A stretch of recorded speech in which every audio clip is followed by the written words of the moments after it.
Eurivisión es la institución de más larga duración en toda la vida republicana del Ecuador. Es muy importante que la gente entienda que el Ecuador siempre ha sido un país socialista. La dolarización es una excepción total. Entendíamos que la idea era una idea popular, eliminaba privilegios, protegía a los más pobres, quitaba al gobierno del bolsillo y del cálculo económico, desacopla al sector privado del sector político. O sea, ese es uno de los grandes beneficios de la dolarización. El Banco Central del Ecuador era una institución absolutamente nefasta para la riqueza de los ecuatorianos y eso lo comprobaron durante más de una década. Yo creo que la política de Milei puede funcionar, simple y llanamente está tomando un camino muy difícil, mucho más difícil del que podría tomar si dolarizara. Ningún banco central es independiente, nunca lo han sido, nunca lo serán. Entonces, por donde le mire desde un punto de vista liberal, era una idea que tenía que apoyarse. Say kids, what time is it?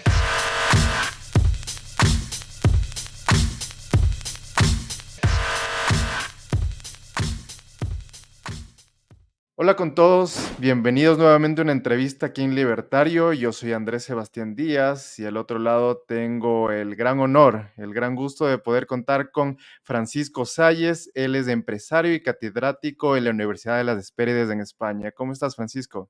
Bien, gracias Andrés, ¿cómo estás tú? Yo muy bien aquí, un gusto poder volver aquí a las entrevistas y con un lujo de invitado. Gracias, hermano. Yo muy feliz de que finalmente salga contigo porque sé que tienes un seguimiento interesante y creciente y extremadamente interesado en compartir las ideas de libertad para Latinoamérica, ¿no? Más aún, como vemos que están agarrando un poquito de acogida en Argentina, pero también hay un gran espectro de lo que son las ideas liberales y es importante que la gente tenga una mejor visión de todo lo que tiene el liberalismo para ofrecer en términos de la libertad de opciones y la propiedad privada como mecanismos de mejor organización social. Completamente. Y para ir empezando, vamos por lo más importante que es tu persona. Cuéntanos un poco acerca de ti, quién es Francisco Salles, lo que creas pertinente contar a nuestra audiencia. Entonces empezando por papá. Eh, eh, ¿Quién soy yo? Tal vez para la audiencia es más importante quién soy yo académicamente y quién soy yo en el mundo. Bueno, tú dijiste soy empresario, trabajé en la banca ecuatoriana, inicié mi carrera en la banca ecuatoriana, eh, fui un partícipe importante dentro del IEP en los primeros dos libros y en todo el desarrollo de la discusión y defensa de la dolarización. Fui uno de los que implementó la única ley de ancla fiscal, yo la redacté en el Ecuador. Eh, Luego de eso fui a trabajar en Wall Street, donde me dediqué a fondos de deuda de mercados emergentes, estudiando crisis financieras. Y luego me convertí en empresario, soy lo que se llama un empresario serial. Tengo algunos startups y algunas compañías que he empezado, en algunos he sido exitoso, en otros no tanto. Pero me dedico ahora a la academia, estoy de regreso en la academia como director de grado y profesor en la Universidad de las Hespérides en las Islas Canarias, donde tengo el gusto de trabajar con luminarios como Juan Ramón Rayo, Edu Fernández, qué sé yo, te podría hacer una lista, Dani Fernández también, una lista de Gonzalo Meliao, ya, se me vienen a la mente varios nombres que me encantaría que todo el mundo sepa en el mundo y que muchos ya conocen. Me dedico a esto y también tengo una fundación que se llama Galápagos para Todos, en la cual estamos proponiendo políticas de ambientalismo, pero más enfocadas a la libertad económica, porque hay una clarísima correlación entre libertad económica y calidad ambiental en el mundo. Entonces, creo que ese soy yo. Francisco, vamos un poco con el background de tus ideas, porque me imagino que en todos estos años trabajando en la banca, trabajando en Wall Street, estando inmerso en el mundo universitario, te has ido forjando en una serie de ideas. Por favor, cuéntanos acerca de tu filosofía política, cómo llegaste a esta y por qué decidiste quedarte en estas ideas. Bueno, filosofía política muy claramente soy un libertario clásico. Desgraciadamente tenemos que hacer esa diferenciación hoy en día entre libertarios, que no sé qué es, o libertario, o sea, soy liberal clásico. ¿Cómo llegué? Ya lo era, no lo sabía, hasta que empecé a leer. En la economía, yo en la universidad saqué un título en economía, otro en historia, eh, y en la economía estudié muchísimo hasta econometría. Y gracias a Dios en mi título había muchas finanzas también. Entonces estudié mucho Black and Scholes. Y salí desilusionado con los modelos econométricos. O sea, me encantó la parte matemática, me encantó durante un tiempo, era un completo enamorado de ellos, pero eventualmente llegas a un momento en que empiezas a cuestionarte mucho la realidad de los modelos y la data y una serie de otras cosas. Entonces me desilusioné y pasé a la teoría del caos primero, que estaba en boga cuando me gradué en los años 90, en principios de los 90, y luego me desilusioné del caos y pasé a la complejidad. Y estaba en este proceso de descubrimiento cuando me encontré con Dora de Ampuero y el Instituto Ecuatoriano de Economía Política. Y Dorita me sugirió que lea Hayek y Mises y el resto es de historia. Acabé yendo a Mises University en el año 99, yo ya tenía hijos, ya estábamos proponiendo la evolución. Y me di cuenta que el único sistema para mí en la economía, el único pensum de estudio o disciplina dentro de lo que podemos llamar el gran paraguas de lo que se denomina estudios económicos hoy, la escuela austriaca era la que me daba un proceso de abajo hacia arriba, con axiomas lógicos que me permitían construir todo un equilibrio, digamos, un edificio, perdón, basado en observación y en realidad, en vez de crear un modelo y luego tratar de comprobar un modelo utilizando data de dudosa reputación. Eso es, creo que, el mejor resumen. Entonces, y me he mantenido con eso. O sea, además, por la dolarización, tuve la muy increíble oportunidad de ver en acción los efectos de la liberalización de la propiedad privada y del orden espontáneo. No me hicieron más creyente, sino que me dieron datos empíricos reales sobre cómo funciona el orden espontáneo, lo rápidamente que funciona y cuánto lo desestimamos en la política pública hoy por hoy.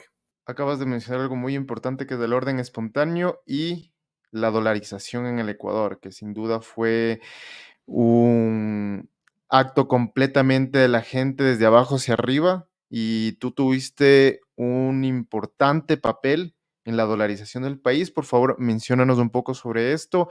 Primero, la génesis. ¿Por qué Ecuador terminó dolarizado? Por las fallas del Banco Central, porque tuvo un Banco Central y tuvo un Banco Central muy malo. Tuvo un Banco Central vamos a empezar desde los 90 para no irme hasta los 70, cuando el Ecuador cambia a un sistema, al boom petrolero. ¿No? La nueva economía ecuatoriana pasa de agro a petróleo.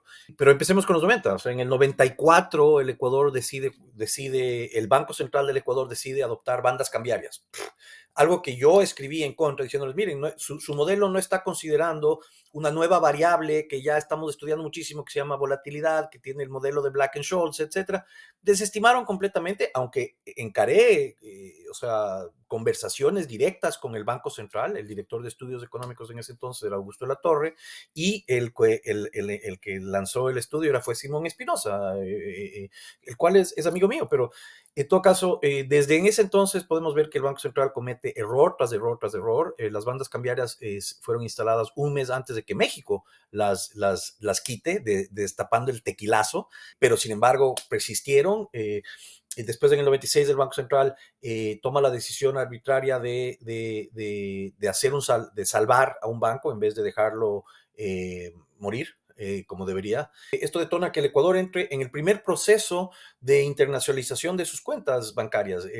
La única vez que el Ecuador ha estado verdaderamente bajo reglas internacionales fue en el proceso post caída del Banco Continental y antes de la crisis financiera del 99, cuando se instalan las reglas de Basilea I. Yo era el contralor financiero de un grupo financiero en el Ecuador, entonces yo personalmente vi cómo las cuentas, o sea, tuvimos que conformarnos a reglas internacionales y lo hicimos de la manera más profesional, o sea, absolutamente transparentes ante el mundo.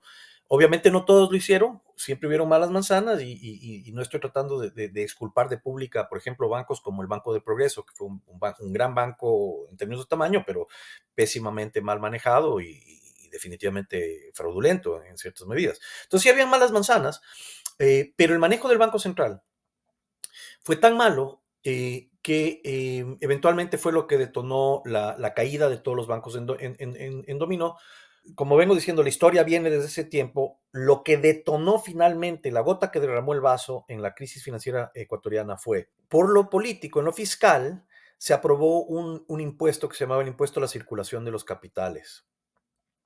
Era un impuesto que se pagaba en los depósitos y en los retiros, es decir, es un desmultiplicador del dinero.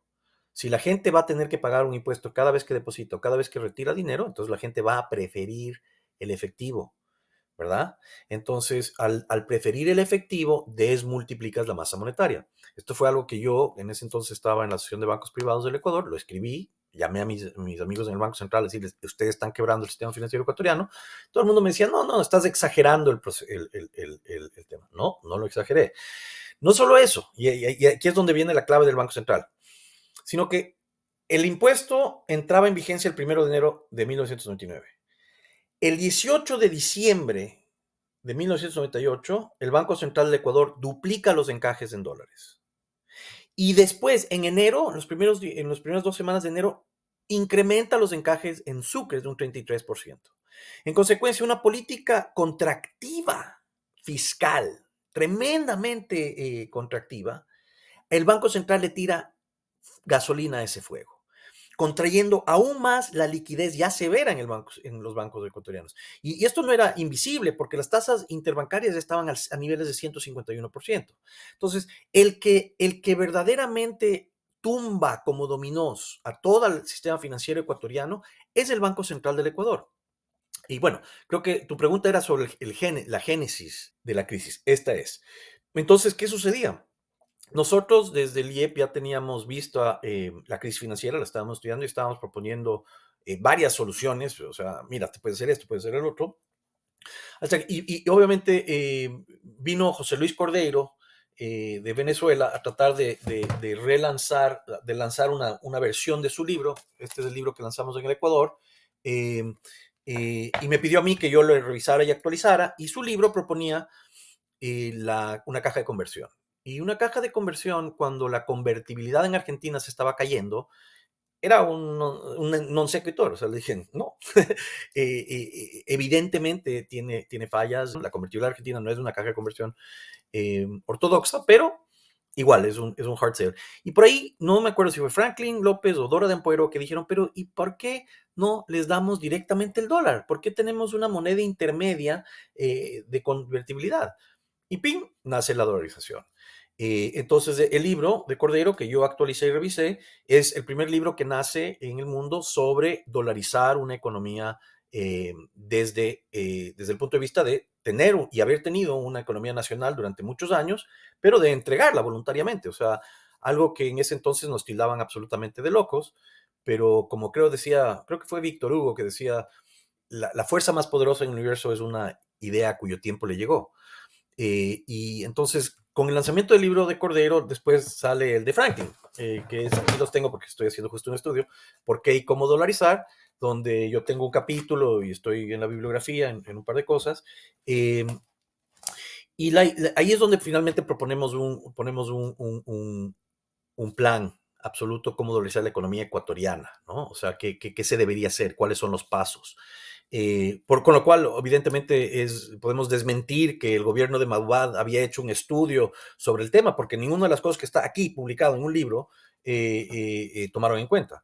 Eh, entonces, ese fue el nacimiento de la organización. Entonces, nosotros nos dedicamos a difundir la idea. Entendíamos que la idea era una idea popular, porque protegía a los más pobres, primero, antes que nada. O sea, era una idea egalitaria, ¿no es cierto? Que eliminaba privilegios, que quitaba al gobierno del bolsillo y del cálculo económico. Entonces, por donde le mire desde un punto de vista liberal, era una idea que tenía que apoyarse. Entonces, por más absolutamente descabellada que me decían que era, y en el momento revolucionaria, y imagínate irte contra el Fondo Monetario Internacional, pelear contra Krugman, uno de Ecuador con su economía austriaca encima más, que en ese entonces era bastante más fringe, ¿no? O sea, ¿quiénes son estos austriacos que nos están tratando de tumbar a Krugman?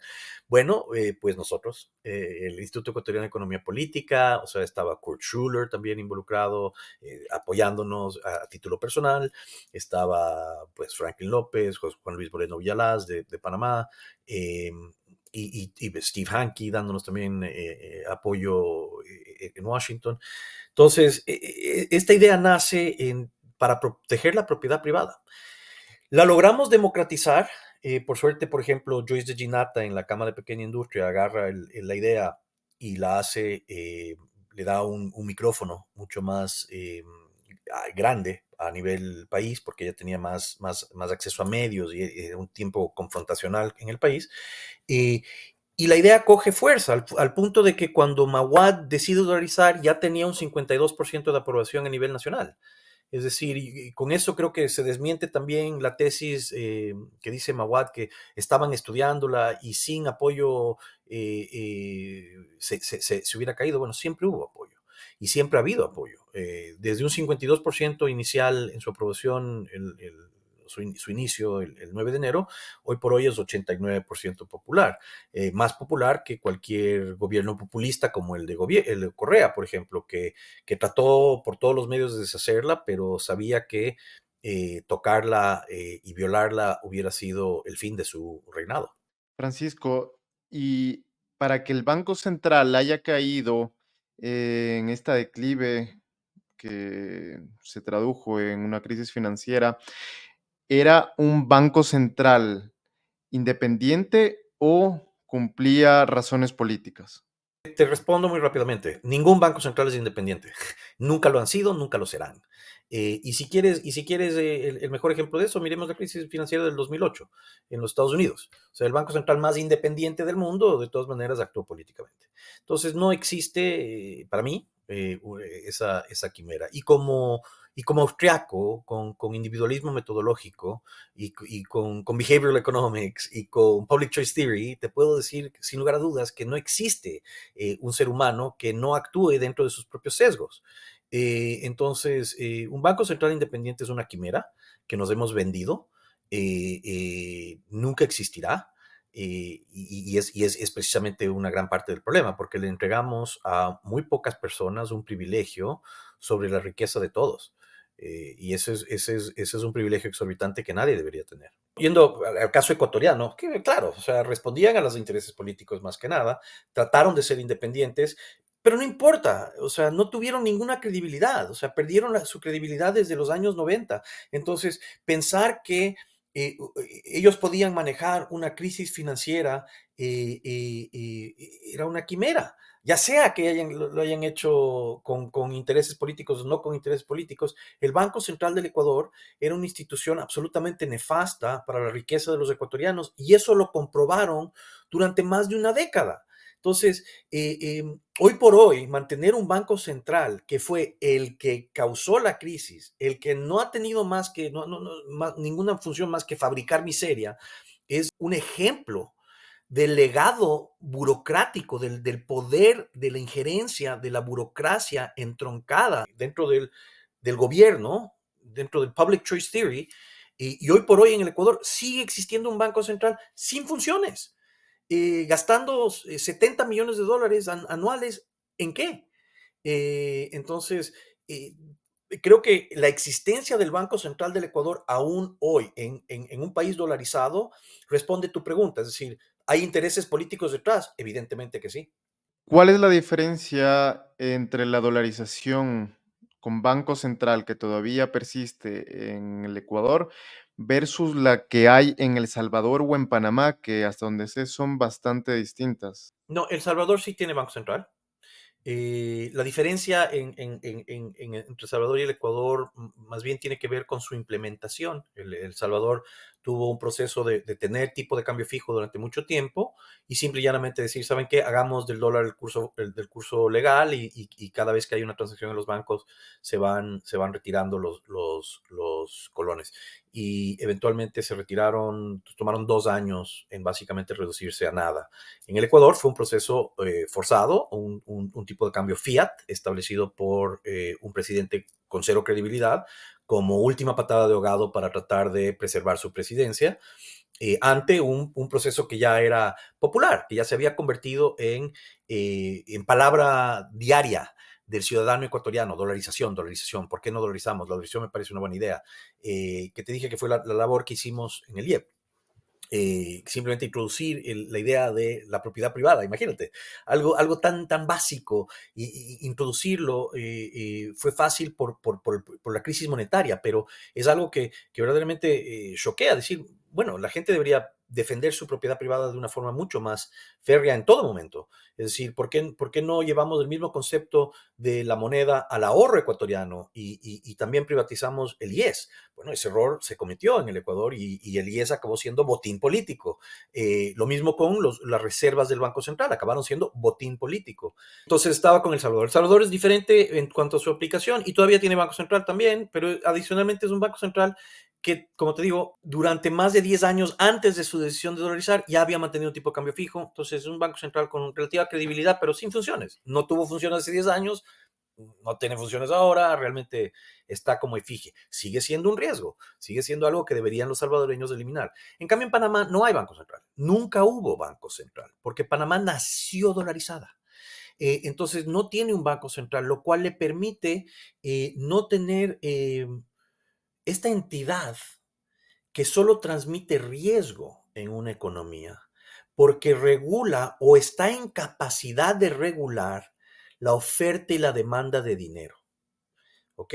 Entonces, en Panamá no tienes una entidad capacidad de regular la oferta y la demanda de dinero en la economía. El que manda es el mercado. Si falta dinero en la economía panameña, el mercado lo trae desde afuera. Si sobra dinero en la economía panameña, Panamá exporta dinero. ¿Ok? Y esto lo tiene porque tiene una gran integración financiera. ¿Por qué tiene una gran integración financiera? Entre otras cosas, y muy importantemente por el dólar, pero también por las políticas que ha mantenido. O sea, recordemos que Panamá no ha sido exento de tener totalitarismo y populismo como con Manuel Noriega, pero el dólar la ha mantenido una economía fuerte. Eh, entonces, el Ecuador fue una implementación volátil, sin ningún tipo de estudio previo. De hecho, si tú te fijas en la ley Trole, que supuestamente es la ley dolarizadora del Ecuador, en ningún lugar dice que el dólar es de curso forzoso. O sea, es una ley que todo el mundo dice, es la ley que dolarizó el Ecuador. Mentira, era una ley que Maguad ya venía proponiendo desde meses antes, una ley modernizadora. Maguad se decide al último momento dolarizar y en 12 días presentan la ley al Congreso. Entonces, en 12 días le metieron una serie de artículos y la mayoría de las verdaderas partes donde se dolariza, digamos, oficialmente la economía, están en disposiciones generales al final, donde básicamente el Estado se compromete a recibir y pide que las cuentas fiscales se lleven en dólares. Entonces, la dolarización ecuatoriana es una... Y si te fijas en el artículo primero de la Ley de Transformación Económica, la Ley Trole 1, no habla del dólar. El Ecuador lo que tiene es libertad de monedas. O sea, constitucionalmente lo que existe en el Ecuador es libertad de monedas. Lo que pasa es que el Estado solo acepta dólares en pago. Entonces, eso te hace dolarizar la economía. ¿Entiendes? O sea, entonces es lo mismo que vengo diciendo en Argentina durante mucho tiempo. Es decir, o sea, estamos confundidos. O sea, lo único que necesitan es que el gobierno diga, ¿saben qué? De ahora en adelante me pagan en dólares o en pesos. El dólar es de curso forzoso legal y solita la economía se dolariza.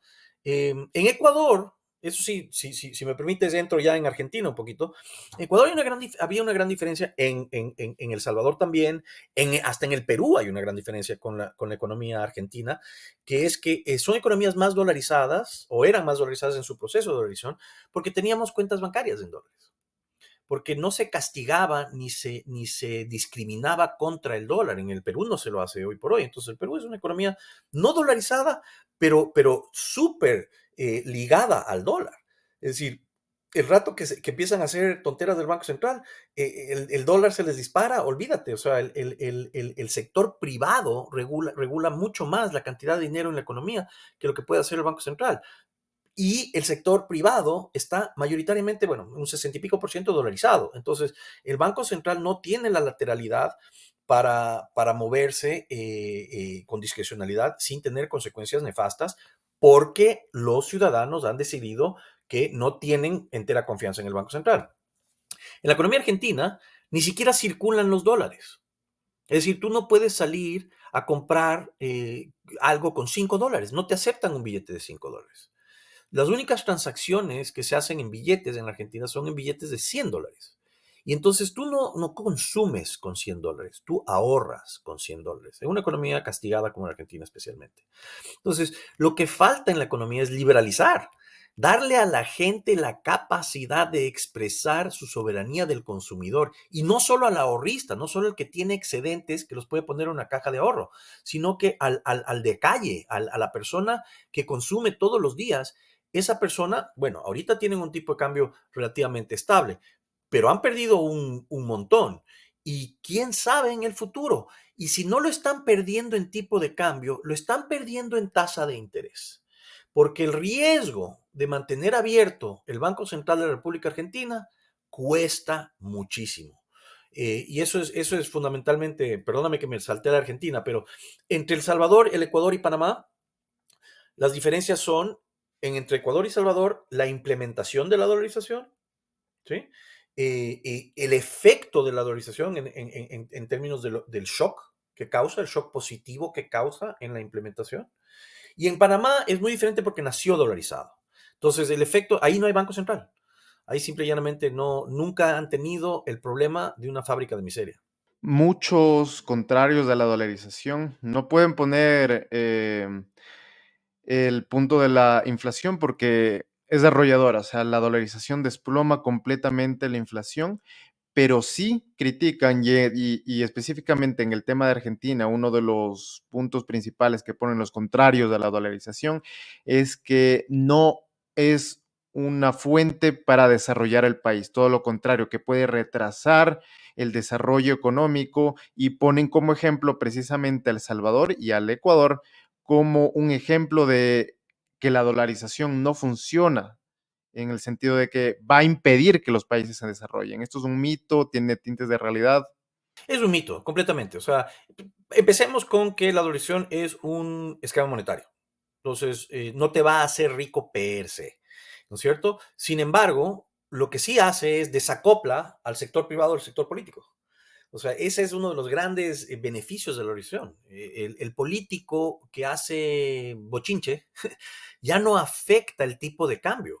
Ya no hay tipo de cambio. En consecuencia, ya no afecta al ahorrista y ya no afecta al consumo. Y en consecuencia de todo eso, se puede hacer cálculo económico más eficiente, ¿verdad? Eso no significa que el cálculo económico vaya a ser súper eficiente porque te pueden seguir subiendo los impuestos, pueden haber cualquier cantidad de trabas que el sector público todavía le mete al cálculo económico, pero ciertamente elimina una gran parte del riesgo en el cálculo económico de una economía con institucionalidad inestable.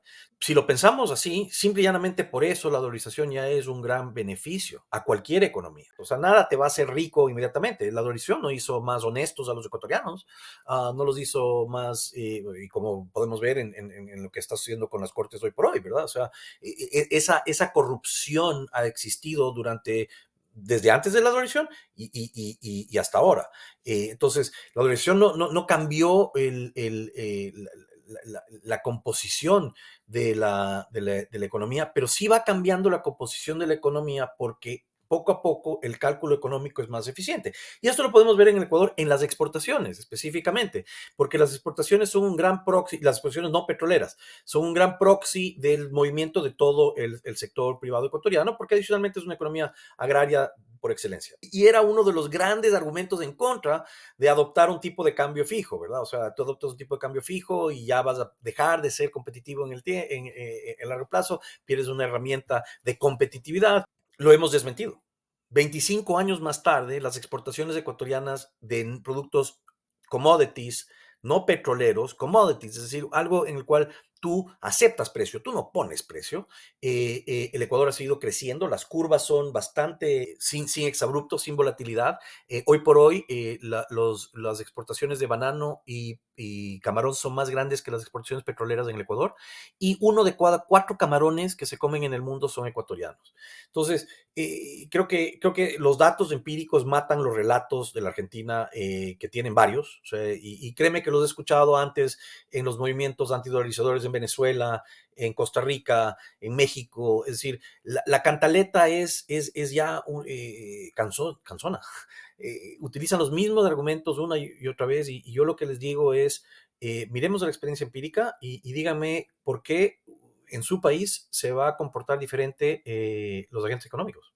Francisco, si el Ecuador tuvo esta bendición de tener la dolarización como su esquema monetario, ¿qué es entonces lo que ha impedido que se pueda desarrollar? La dolarización no es solo una bendición para el Ecuador. La dolarización es la institución de más larga duración en toda la vida republicana del Ecuador. La constitución que más duró en el Ecuador fue una constitución de 1906 que cayó antes de cumplir 23 años en 1929. La dolarización cumple 25 años en enero. ¿Okay? Nunca ha habido un periodo de estabilidad monetaria más larga en la historia ecuatoriana. El último periodo largo de estabilidad monetaria fue en 1898 y murió con la ley de convertibilidad en 1914, es decir, duró 16 años. Entonces, esto ya trasciende en lo que digo que es solo una medida monetaria a lo que ya es algo, una política de Estado, como lo dice Maguada, si yo no sé exactamente cuál es la definición de una política de Estado, pero la envergadura de lo que la dolarización supone para la historia y la cultura ecuatoriana es mucho más allá que simplemente una suerte en este momento. ¿Qué es lo que ha permitido que no florezca? Muy claramente es el sistema político económico. Es decir, no se entendió, se instaló de una forma tan atropellada que no hubo tiempo para, y funcionó también. El orden espontáneo en cuestión de horas, ¡plup! Ya no habían colas en los bancos, las tasas de interés empezaban a bajar, no había presión en el tipo de cambio. Todo esto sucedió horas después de que un presidente con 6% de aprobación anuncie la intención de, imagínate, o sea, así de potente es el mercado espontáneo una vez que le das la oportunidad de funcionar.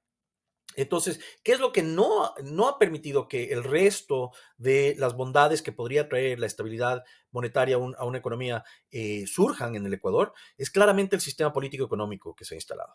El sistema político-económico, que ahorita lo podemos describir enteramente como un sistema socialista, el Ecuador siempre ha sido un país socialista, el Ecuador no tiene historia de apertura económica. Vámonos, si quieren, hasta los 40, 50 y 60 con el cepalismo y la sustitución de importaciones, luego los gobiernos militares con la sustitución de importaciones y la autosuficiencia. Es decir, el Ecuador nunca ha tenido un periodo de privatizaciones o de apertura económica. Es un país donde la centralización de decisiones en términos de los precios es tremenda. Desde la caja de banano ha sido controlada desde siempre.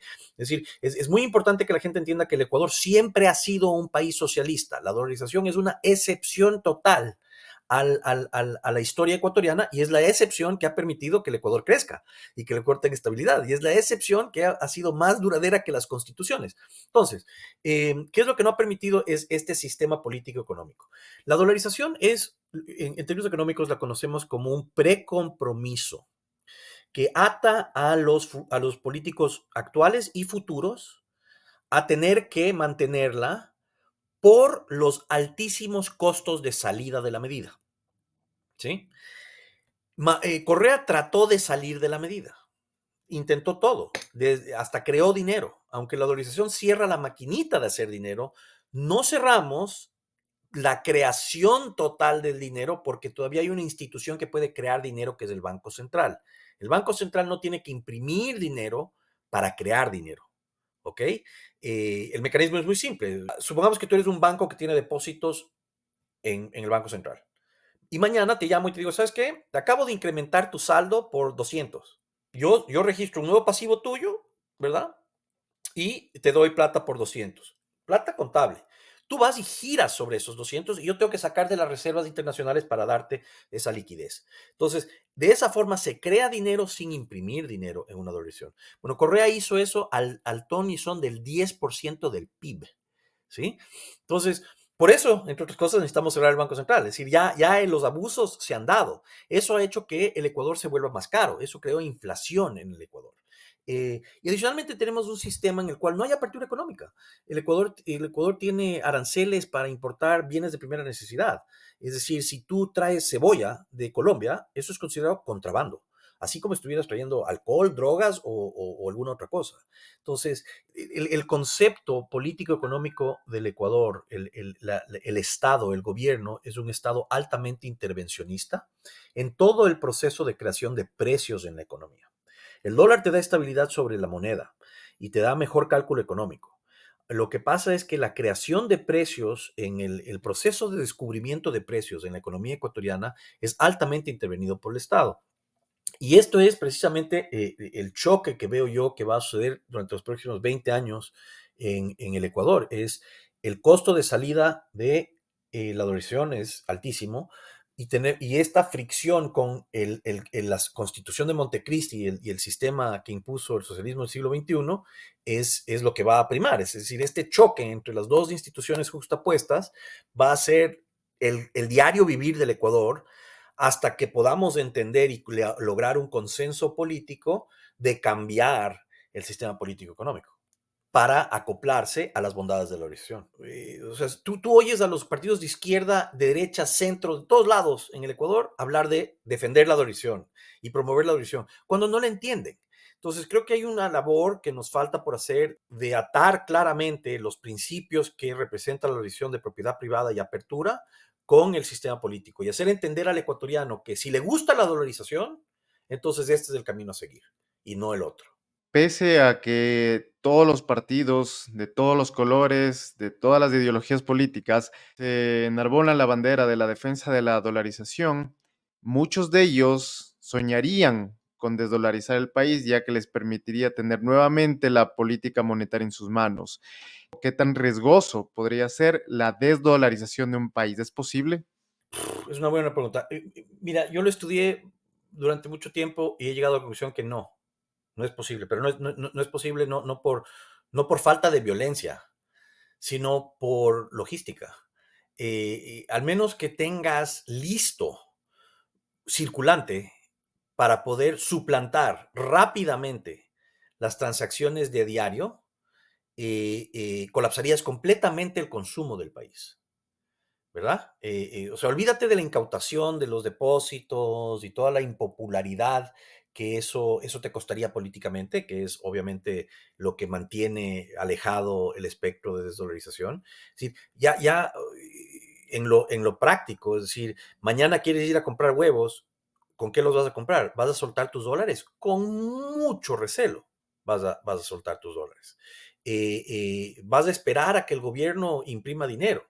O sea, sí es factible, pero el costo de salida es mucho más allá que simple y llanamente congelar los depósitos. Claro que hoy por hoy tienes otras soluciones, ¿no? Es decir, bueno, lo haces con tarjetas de crédito, lo haces con una serie de dinero electrónico, pero en general, en el Ecuador, porque me estás haciendo la pregunta en el Ecuador, esa penetración de uso electrónico no es suficiente como para subsanar el consumo que hace a diario el pueblo en la tienda de la esquina, comprando pan, comprando huevos, comprando azúcar, el cual sería ya el acabose de la economía ecuatoriana, ¿no?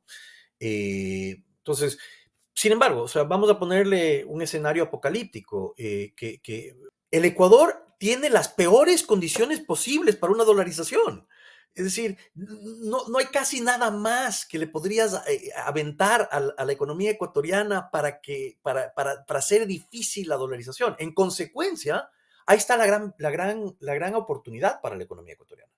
Es decir, todo lo que necesita la economía ecuatoriana para seguir creciendo es desarmar estas cosas que le han puesto, todos estos impedimentos que le han puesto a la organización. Es decir, la economía ecuatoriana tiene la capacidad de crecer impresionantemente, sin necesidad de recurrir al exterior, que es lo que el actual programa con el Fondo Monetario Internacional hace énfasis, ¿no? Es decir, el Ecuador tiene que regresar a los mercados internacionales, lo cual el correísmo se dedicó a cerrar. Entonces, el Ecuador para salir adelante solo necesita sus propios recursos, así como salió adelante con la dolarización, con sus propios recursos, desarmando todas estas trabas que le han puesto a la dolarización. Entonces, sin embargo, continuando con estas trabas, el Ecuador se va a volver un país muy difícil, muy conflictivo socialmente por la falta de empleo, por la falta de crecimiento económico. Correa recibió un país superavitario con un fondo de estabilización petrolera que estaba bien financiado y lo convirtió en un país con déficits crónicos a pesar de tener mayores ingresos petroleros que en toda la historia ecuatoriana. Duplicó el gasto público y la deuda también la subió en un 80 y pico por ciento. Y todo ese dinero, adicionalmente, no lo invirtió en nada que le dio beneficio al ecuatoriano. Si no, no tenemos un tren bala entre Quito y Guayaquil o alguna cosa así, una infraestructura maravillosa. Mantenemos, de hecho, estancó el crecimiento de capital humano y no tenemos nada, ningún índice superior al del Perú, por ejemplo. El Perú no duplicó su gasto estatal y mantiene un bajo nivel de deuda y el PIB per cápita peruano nos ha superado a los ecuatorianos. Y no es que tenemos infraestructura ni niveles de educación muy superiores a los peruanos. Entonces, todo ese gasto, todo ese déficit que hizo Correa no redundó en nada. Fue un despilfarro total. Y dejó al país altamente endeudado, al punto que hemos tenido que sacar un crédito del Fondo Monetario Internacional para poder ir pagando y cubriendo los huecos que hemos creado en el pasado, ¿sí? Y pateando la pelota para adelante. Entonces, mientras podamos patear la pelota para adelante, los políticos podrán ser irresponsables hasta que llegue otro Maguad. ¿Me entiendes? Hasta que llegue otro que ya no pueda aguantar la situación y que no tenga cómo pagar los empleados públicos. Y ahí veremos cuán fuerte es la dolarización. Esa es parte de la fortaleza del compromiso. Es decir, esa persona sabe que se la está jugando, que si decide tratar de incautar todos los depósitos en el país, que va a ser un descalabro, se cae. Entonces, ¿qué va a tener que hacer? Va a tener que decir, señores ecuatorianos, ciudadanos, no tenemos de otra. Tenemos que desarmar esta burocracia que tenemos donde 1 de cada 4 ecuatorianos es un empleado público. Eso no funciona. O sea, no podemos vivir en una economía en donde todo el mundo quiere vivir del prójimo. Tenemos que crear, que poder atraer capital del extranjero, que no solo provenga del Fondo Monetario Internacional. En consecuencia, tenemos que abrirnos a los capitales, no cerrarnos a los capitales. Correa fue muy hábil en venderle al pueblo ecuatoriano un sofisma. Eh, Le dijo a todo el mundo algo absolutamente cierto para luego mentirle. ¿Qué es lo cierto? Lo cierto es que toda economía en el mundo depende de dinero, ¿verdad? Entonces, los correístas decían, la dolarización depende de dólares. Sí. ¿No es cierto? O sea, la economía argentina depende de pesos y dólares, o sea, el mundo depende de dólares, etcétera, etcétera. Entonces, con eso todo el mundo dice, sí, tiene razón. Lo siguiente es donde está la mentira. La mentira está en que entonces, para defender la dolarización, necesitamos cerrar las fronteras y atrapar los dólares, no dejar que los dólares salgan. Ese es el error. Ese es el grave error de Correa. Y esa es la diferencia entre la dolarización en El Salvador, la dolarización en Panamá, donde los dólares entran y salen y fluyen libremente. Entonces, Correa trata de cerrar la economía y impone un impuesto a la salida de divisas que desgraciadamente todos los gobiernos han mantenido. ¿Por qué? Porque es un buen recaudador de dinero, pero es pésimo y nefasto para la creación de capital. Entonces, si pudiéramos ir eliminando todas estas señales de cerrar, quitar aranceles y ser amigables con el capital en vez de hostiles al capital, el Ecuador puede salir adelante muy rápidamente. Pero sí veo un escenario donde mientras no nos concienticemos, especialmente en el sector político, de que hay que tomar medidas para afianzar la dolarización, empezando con cerrar el Banco Central, sí veo un escenario donde las cosas se puedan poner muy difíciles políticamente en el Ecuador en el futuro cercano. Es decir, mira, es triste, pero los ecuatorianos siguen migrando por el Darién. O sea, siguen emigrando porque no tienen oportunidades en su propio país. Esto no es culpa de la dolarización. La gente no se va del país peleada con la dolarización, se va del país peleada con el sistema.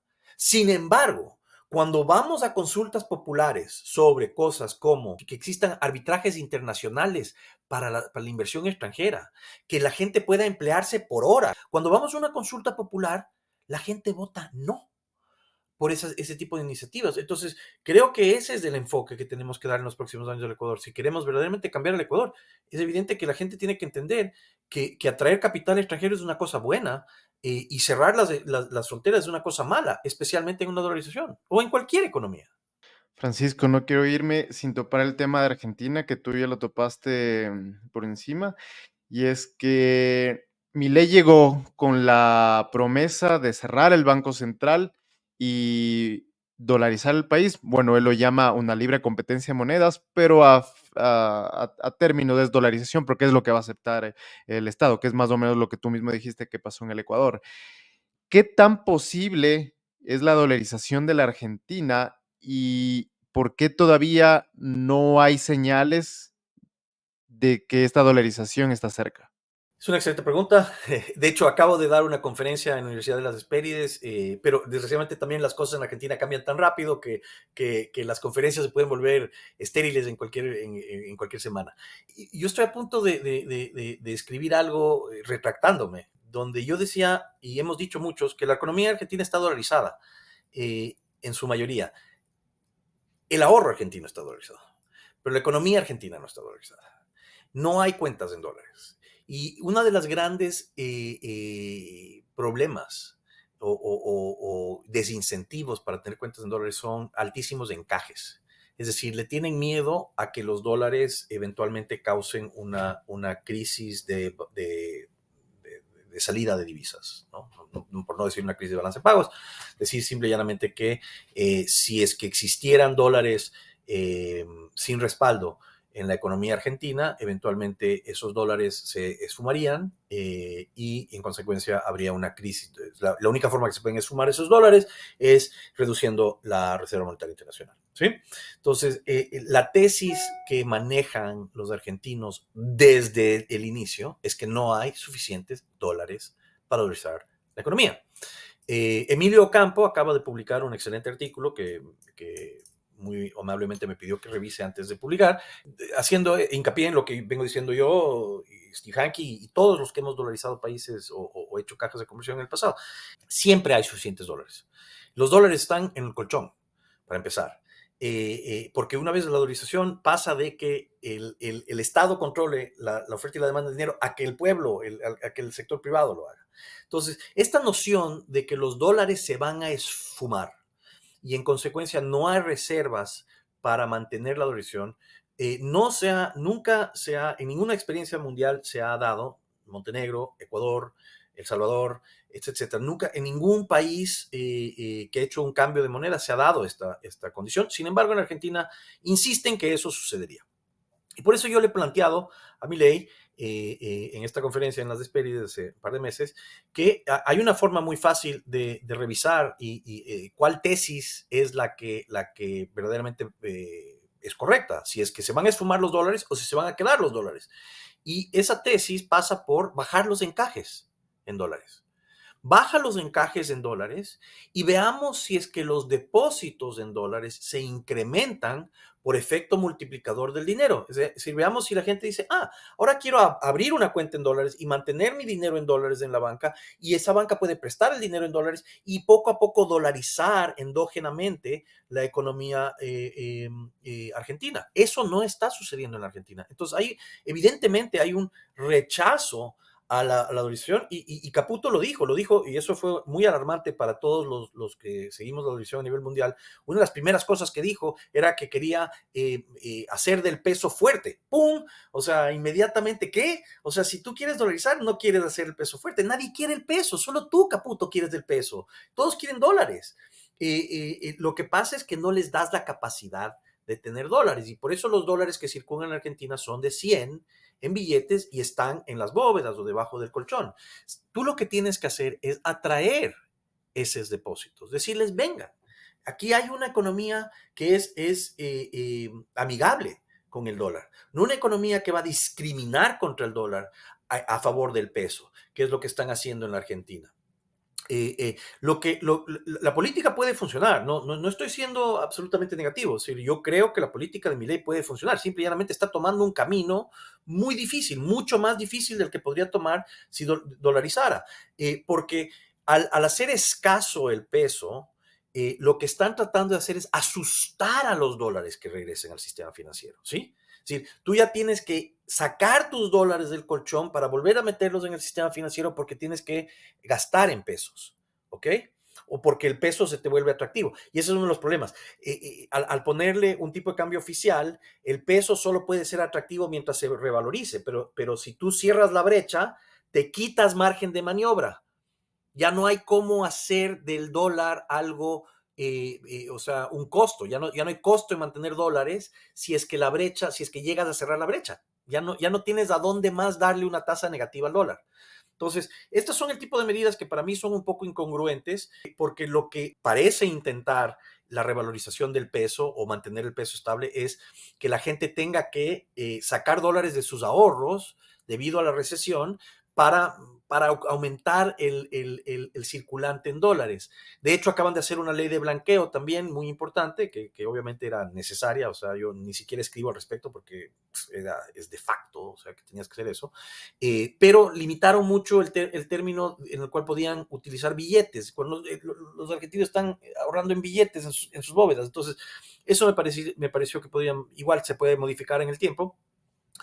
Pero yo no veo señales de que se mueven hacia una dolarización. Yo creo que la dolarización en Argentina se va a dar cuando Milei esté a punto de acabar su plazo.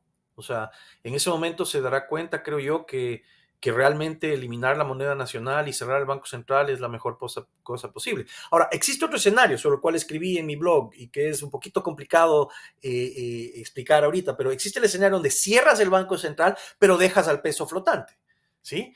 Un peso inconvertible. Entonces, la experiencia, por ejemplo, de la caja de conversión en Rusia en 1917, que existió entre los blancos, en la guerra civil entre los blancos y los rojos, existió una caja de conversión para los blancos. Una vez que dejó de existir eso, ¡puf!, esa caja de conversión desapareció. Entonces, sería un efecto similar en Argentina si es que dejas el peso flotante con el banco central. Pero creo que él entiende muy claramente la fábrica de miseria que son los bancos centrales y se va a deshacer de ella de alguna forma. Y si no lo hace, estaremos verdaderamente en un gravísimo problema. Uno de los argumentos que se ponen desde el tema de por qué no se puede dolarizar la economía argentina es que habría que, una, ca- eh, reemplazar toda la masa monetaria y dos, reemplazar todas las letras del Banco Central, que es otra bomba de relojería que tiene la Argentina. No es tan así. Y por varias razones, pero empecemos con que la dolarización, todas las letras no se vencen el día que dolarizas, ¿no? Entonces tienes tiempo para hacer un canje de monedas. El Ecuador no tenía tenía reservas netas negativas cuando dolarizamos. O sea, no tienes que tener ni siquiera la suficiente stock de reservas para cumplir todos tus pasivos. Lo único que necesitas es tener reservas brutas para retirar el circulante. Y eso es un tipo de cambio. Entonces, lo que deberías hacer es decir, vamos a dolarizar en 30 días. ¿Ya? En 30 días, el tipo de cambio que esté vigente en el mercado libre, que va a ser el tipo de cambio con mayor información, será el tipo de cambio al cual dolaricemos. Obviamente, te hubiera convenido dejar dolarizar las cuentas bancarias antes, es decir, tener una relación más equiparada entre masa monetaria dólares y masa monetaria pesos, o todo ese tipo de cosas, que es lo que digo. Vamos preparándonos. O sea, si realmente la dolarización es un objetivo aquí, lo quieren hacer ordenadamente, perfecto, vamos preparándolo y de paso vamos testeando la idea de que se van esfumando los dólares, bajando los encajes. Si se esfuman y ya, bueno, ok, tuviste razón. O si crean M2, tuve la razón yo, y entonces puedes levantar el cepo más rápido, ¿no? Entonces no tienes que bajar los encajes a cero mañana, pero si los bajas sustancialmente, tienes más que suficientes reservas ante el apocalíptico caso de que se vayan a esfumar todos el día de mañana, y ya estaríamos bajo mayor certeza y decirle a la gente, el cepo no se puede levantar por estas razones. Pero si a lo contrario, nosotros, todos los que hemos participado en procesos estos, les decimos, al bajar los encajes, se incrementa la masa monetaria en dólares, entonces estás tomando un paso positivo hacia una dolarización oficial y estarías comprobando que mantener el cepo es una necedad. Entonces, esa es la prescripción, la política que yo promuevo que deberían aplicar en Argentina, que no tiene muy controlado el downside y con mucho upside. Entonces, no hace sentido que no la apliquen. Pero al dolarizar no es que te vayan a faltar dólares nunca. No solo porque puedes hacerlo con reservas monetarias negativas, sino porque en el peor de los casos, en el extremo de los casos, digamos que se te acaban los dólares, simple y llanamente demoras el plazo en el cual vas a continuar retirando los pesos. de circulación, porque lo único que necesitas es quitar el circulante en pesos, ¿verdad? Los pasivos no se hacen líquidos. Entonces, yo te debo hoy pesos y mañana te debo dólares. Ahora, si tú quieres hacer líquidos todos tus pasivos, entonces ahí sí yo tengo que tener dólares. Pero ¿en qué economía se han hecho líquidos todos los pasivos de un banco central de la noche a la mañana? Es decir, existe elasticidad de precios sobre el dinero. Entonces, si yo te ofrezco una tasa de interés, tú no haces líquidos tus depósitos. Lo que asumen en la Argentina es que la elasticidad de precios del dólar es completamente rígida. Sin embargo, asumen que la inestabilidad de precios del peso no es rígida y por eso utilizan la tasa de interés para mantener. Entonces, es una incongruencia en términos de aplicación de medidas económicas. Entonces, no, te estoy tratando de dar una respuesta muy rápida a un tema tal vez un poquito más complejo, pero la realidad de la milanesa y la experiencia empírica es que no, los únicos dólares que necesitas es dólares suficientes para suplantar el circulante en moneda nacional. No tienes que reemplazar, por ejemplo, los encajes de los bancos en el Banco Central. No son exigibles de la noche a la mañana, al menos que el banco esté quebrando. ¿Sí? Entonces, considerar a los encajes de los bancos en el Banco Central como un pasivo exigible a corto plazo es un absurdo. No son un exigible a corto plazo. Peor en una economía dolarizada. Entonces, en la Argentina, esto es algo que he propuesto y que lo estaban publicando la Universidad Francisco Marroquín, Market Trends está creando un nuevo indicador de dolarización basado en este cálculo. Lo quería llamar el indicador Sayes, pero dije, no, es el indicador dolarizador. Precisamente dentro del cálculo de las reservas netas, ¿sí? Para los que no son economistas, existen las reservas brutas, que es lo que reporta el Banco Central, pero luego los economistas, bajo un paper de guía del Fondo Monetario Internacional en cómo mantener los standards del SDDS del Fondo Monetario, nos da unas guías de qué debemos contabilizar como pasivos contra esas reservas brutas para establecer lo que es las reservas netas. ¿Sí? Entonces, ¿qué le restas del pasivo al bruto? Es cuestión de no tanto ciencia, sino arte. Pero todos consistentemente le restan los encajes del sistema financiero en dólares. Esto es un raciocinio completamente contrario a una dolarización. Es decir, tú no le estás restando, o sea, los únicos pasivos que tú tienes que contabilizar en una dolarización son los pasivos de moneda nacional. El resto se convierte contablemente. Por ejemplo, tus cuentas en el banco. Cuando tú tenías 2.500.000 sucres, un día, el 9 de enero, el 10 de enero tenías $100 en tu cuenta.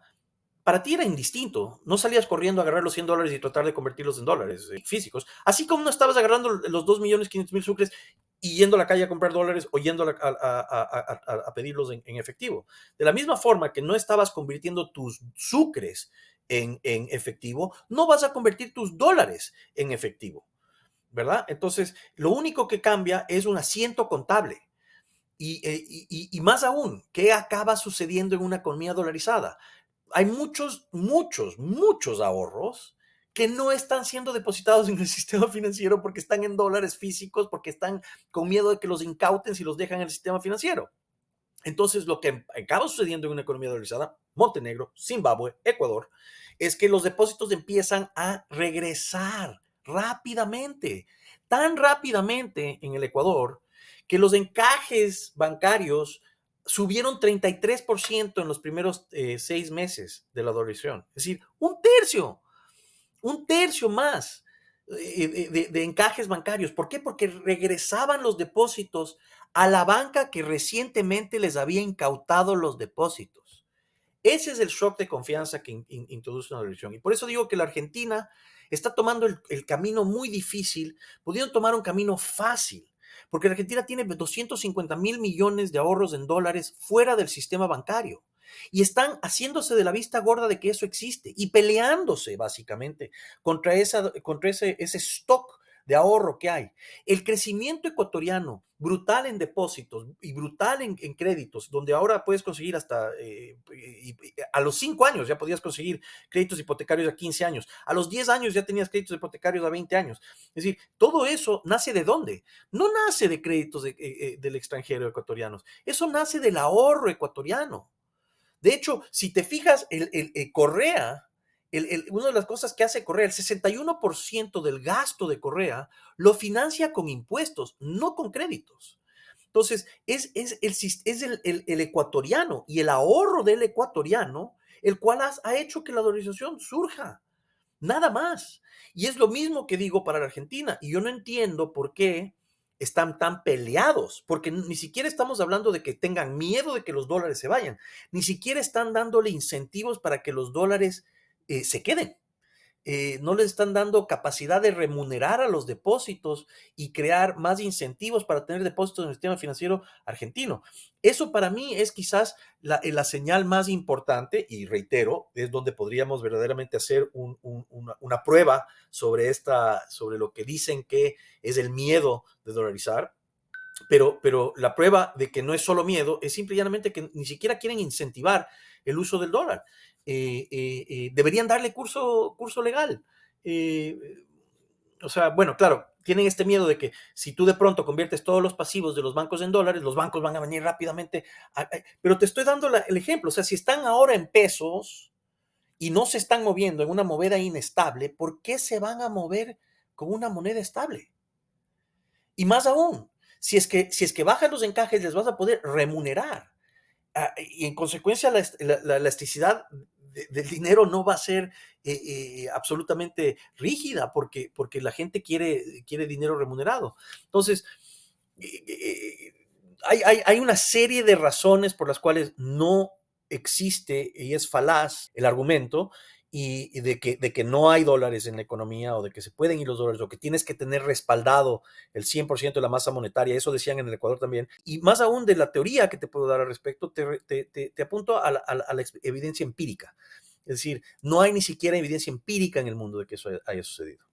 Francisco, sin duda el tema de Argentina merece un episodio propio porque se quedan muchas cosas en el tintero. Te agradezco muchísimo por esta masterclass sobre cómo dolarizar un país, sobre la historia de la dolarización en el Ecuador. Y no sé si tú tienes algo que añadir para ir terminando. Dolaricen y ya, o sea, pónganse en el camino de la prosperidad y dejen de dejar que los políticos les metan mano en sus bolsillos. Decidan por sí mismos. La dolarización en el Ecuador es el mejor ejemplo de lo que puede hacer la propiedad privada y los derechos de propiedad privada y el individuo y ponerle claras limitaciones a los gobiernos. Entonces, con eso cierro.